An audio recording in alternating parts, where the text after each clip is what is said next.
High, সকলে কেমন আছো? জীবনে জলসা ঘরে সকলকে স্বাগত। আশা করি তোমরা অনেক অনেক ভালো আছো, সুস্থ আছো। আর আমরা তো ভালো আছি। চলুন, আগের ব্লকে তো আমরা বলেছি গেট অফ ইন্ডিয়া থেকে আমরা নৌকায় উঠে পড়েছি, দিয়ে যাব হচ্ছে এলিফ্যান্টা। এটা হচ্ছে মুম্বাই শহর থেকে, মানে এই গেট অফ ইন্ডিয়া থেকে এই আরব সাগর পাড়ি দিয়ে যেতে হবে ওমান সাগরের ওখানে একটা দ্বীপ আছে, যেটা হচ্ছে এলিফ্যান্টা নামে পরিচিত। এই এলিফ্যান্টটা হচ্ছে 10 কিলোমিটার দূরে অবস্থিত। এই যে এখান থেকে দেখুন, পুরো 10 কিলোমিটার দূরে ওটা হচ্ছে অবস্থিত। আর এই দ্বীপটাতে কিন্তু আমরা যাব। আর আমাদের এই যে উঠে পড়েছি যে নৌকাতে, ফটফটিগুলো কিন্তু কম করে আপনার 1 ঘন্টা লাগবে যেতে ওই দ্বীপটাতে। আর পুরো সমুদ্রের মাঝখানে, জানেন, আপনারা কিন্তু দেখতে থাকবেন, ভীষণ ভীষণ। আর ওটা হচ্ছে একটা গুহা।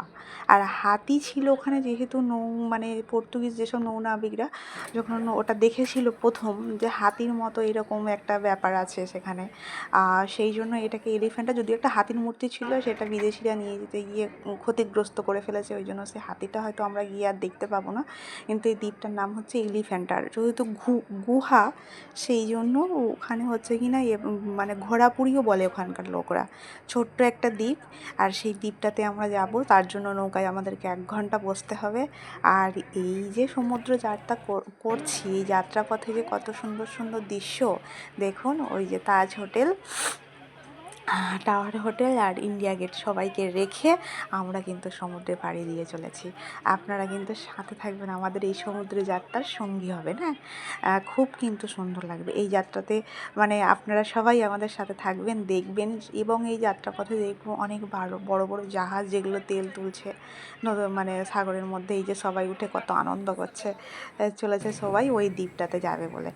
আর যাওয়ার পথে বড় বড় সব স্টিমারগুলো দেখছি, সব ওই এখান থেকে দেখছি তেল তুলছে আর কি। মাঝখানে দেখছি অনেক বড় বড় মানে তেল তোলার যে সমস্ত পদ্ধতি, এই যে মাঝে মাঝে মাঝে মাঝে, এগুলো কিন্তু যাওয়ার পথে পথেই দেখবেন। আর দেখবে এত সুন্দর লাগছে। আর মানে সামনে কোনো কুল কিনারা নেই, জানেন তো।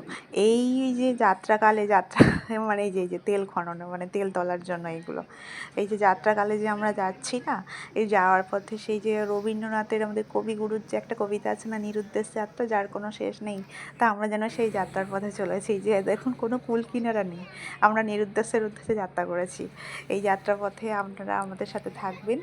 আর অনেক অনেক ভালোবাসা সকলকে, সবাই কিন্তু সাথে থেকো, দেখো। আর আমরা যতক্ষণ না এলিফ্যান্টা দ্বীপে মানে পৌঁছাচ্ছি, এটাকে ঘোড়াপুরিও বলা হয় ওই দ্বীপটাকে, ততক্ষণ মানে আমরা এই সমুদ্র যাত্রা ভিডিওটা ক্যামেরা বন্দি করছি আর কি। আপনাদের কিন্তু কেমন লাগছে অবশ্যই জানাবেন। দেখছেন যাওয়ার পথে কত সুন্দর সুন্দর এই মানে কি সমুদ্রের মাঝে, মানে কি বলবো, না দেখলে বোঝা যাবে না এত সুন্দর দৃশ্য। আর কবিগুরুর সেই কবিতায় যে পড়েছিলাম না, নিরুদ্দেশ্যে উদ্দেশ্যে আমরা সবাই যাত্রা করছি, বলছি আমাদের যাত্রার কোনো শেষ নেই, তাই না? মানুষের জীবনে কোনো কিছু, যাত্রার কি কোনো শেষ আছে বলুন? আমরা একটার পর একটা করেই চলেছি, আমাদের জীবনের শেষ কথাই আমরা নিজেই জানি না, তাই না? কে কোথায় গিয়েছে আমাদের জীবনের, মানে কর্ম বলুন আর সব কিছুই বলুন না কেন, আমাদের জীবনের মানে শেষ কোথায়, কোনো কাজ বলো যাই বলো, আমরা জানি না। কারণ আমাদের নিজেদের হাতে নেই যে আমাদের জীবনের শেষ কোথায়। তাই আমাদেরকে অনবরত কর্ম করে যেতে হবে, কর্মই ধর্ম। হ্যাঁ, গীতায় হচ্ছে শ্রীকৃষ্ণ বলেছিলেন কর্মই ধর্ম, তাই কর্ম করে যেতে হবে। তাই আমাদেরও যাত্রাটাই ঠিক সেই রকমই। দেখুন, কোনো কুল কিনারা নেই। আর এই জন্যই নিরুদ্দেশের উদ্দেশ্যে আমাদের যাত্রা। আর এই যাত্রাকালে হচ্ছে মানে কি বলবো, সবাই দেখছি ক্যামেরা বন্দি করছে এখানকার প্রাকৃতিক দৃশ্যগুলো। আর এই যে এক জায়গায় দাঁড়িয়ে আছে কিন্তু স্টিমারগুলো দেখুন। আর ওই হচ্ছে তেল তোলার যে সমস্ত পদ্ধতি, সেইগুলো দেখছি এখানে করা, বেশ কিন্তু এই সমুদ্রের মাঝে। আর একটা নিউ মুম্বাই হচ্ছে, যেটা হচ্ছে ওই এলিফ্যান্টা দ্বীপের আরও ওপাশে। এলিফ্যান্টা দ্বীপটা একদম সমুদ্রের মাঝখানে, একদম দ্বীপটা। আর এটা হচ্ছে কি না, এই যে দ্বীপটা আবিষ্কার হয়েছিল আপনার হচ্ছে চতুর্থ, পঞ্চম থেকে ষষ্ঠ শতকে এটা হচ্ছে আবিষ্কার হয়েছিল এই দ্বীপটা। আর এই দ্বীপটা যখন আবিষ্কার হয়েছিল, মানে রাষ্ট্রকূট রাজারা এটা মানে খনন করেছিল, পাথর কেটে এই গুহাগুলো সব মানে করেছিল। তো তবে এলিফ্যান্টা গোয়ার মূল থিম কিন্তু এখানে দেখব মানে বাবা মহাদেবের মূর্তি। আমি গিয়ে আপনাদেরকে পুরো ভিডিওটা সবই দেখাবো। ওখানে দেখবো যে মহাদেবের মূর্তি থেকে শুরু করে আপনার পার্বতী, মহাদেব, নটরাজ, মানে এইরকম মানে আগেকার যুগে মানুষ যে মানে শিবই হচ্ছে মানে মানে বাবা মহাদেবকে এরা মানে কি বলবো শ্রেষ্ঠ দেবতা, এবং তিনিই যে সব কিছুর ঊর্ধ্বে। আর মা গঙ্গা দেবী যে মর্তে হচ্ছে ভগীরথ যখন মা গঙ্গা দেবীকে আনয়ন করছিলেন তখন যে শিবের জন্য এইরকম কিছু কিছু দৃশ্য আমরা কিন্তু ওখানে দেখতে পাবো। মানে সেই তখনকার দিনে সেই হীনযান মহাযান যে সম্প্রদায়েরা ছিলেন সেই শতকে, তখনও চর্যাপদ আবিষ্কার হয়নি। দশম থেকে দ্বাদশ শতকে যদি ওটা আবিষ্কার হচ্ছে, আরও আগে পঞ্চম থেকে ষষ্ঠ শতক, ঠিক সেই সময় কিন্তু এই দ্বীপের আবিষ্কার। এবং সেই সময় যে রাষ্ট্রকূট রাজারা, পর্তুগিজরা কিন্তু এই দিকে সব নৌনাবিকেরা যখন ওই যে মানে নানা রকম দ্বীপ আবিষ্কার করছিল না, ভাস্কো দা গামা থেকে শুরু করে, মানে এই সময় মানে এটা আবিষ্কার হয়েছে। আর বেশি মানে কি বলবো ব্যাসেল্ট পাথরের সব এই গুহার মধ্যে, গুহাগুলো অবশ্যই আপনাদেরকে সব দেখাবো দ্বীপে পৌঁছে, তারও একটা ভিডিও নিয়ে আসবো। আপনারা কিন্তু পুরো ভিডিওটা দেখবেন, অনেক অনেক ভালো লাগবে। সত্যি আমাদেরও মনে হয় যে এই যে মানে প্রত্যেক দিনের এই যে জীবনযাপনের থেকে একটুখানি হয়তো কোথাও গিয়ে ওই যে দ্বীপটা আমরা চলে এসেছি, দেখছেন তো ওই যে দ্বীপটা দেখা যাচ্ছে সমুদ্রের মাঝখানে, ওই দ্বীপেই প্রায় চলে এসেছি আমরা। মানে সব কিছু ছেড়ে মনে হয় এইরকম একটু নির্জনের মধ্যে মানে সমুদ্রের মাঝখানে বসে থাকি, অন্তত একান্তে সময় কাটাই, তাই না? প্রত্যেকেরই দরকার এই নির্জনতাটা একটু উপভোগ করা আমার মতে। আর এই যে দেখুন এই দ্বীপটা এত সুন্দর, মানে গাছপালা চারপাশে ভর্তি। আর এটার হচ্ছে কিনা আপনার 120টা ধাপ আছে, ধাপ ভেঙে ভেঙে তবেই দ্বীপটাতে উঠতে হবে, তবে গুহাগুলোকে দেখতে পাবো আমরা। এই ধাপ ভেঙে উঠতে কিন্তু প্রচুর কষ্ট হয়েছিল আমার, মানে 120টা, এবং যারা বয়স্ক মানুষ তাদের জন্য কি একটা দোলনা মতো ব্যবস্থা আছে, তাতে আবার অনেক ভাড়া। আর যাওয়ার পথে দেখছেন এই পাখিগুলো কিন্তু আমাদের নৌকাটাকে পুরো ঘিরে রেখেছে। আর পাখিগুলো মানে কি বলবো, মানে ছাড়ছেই না আর কি। এত সুন্দর লাগছে, ওরা এত সুন্দর আনন্দ পাচ্ছে পাখিগুলো, আমারও তো ভীষণ ভালো লাগছে।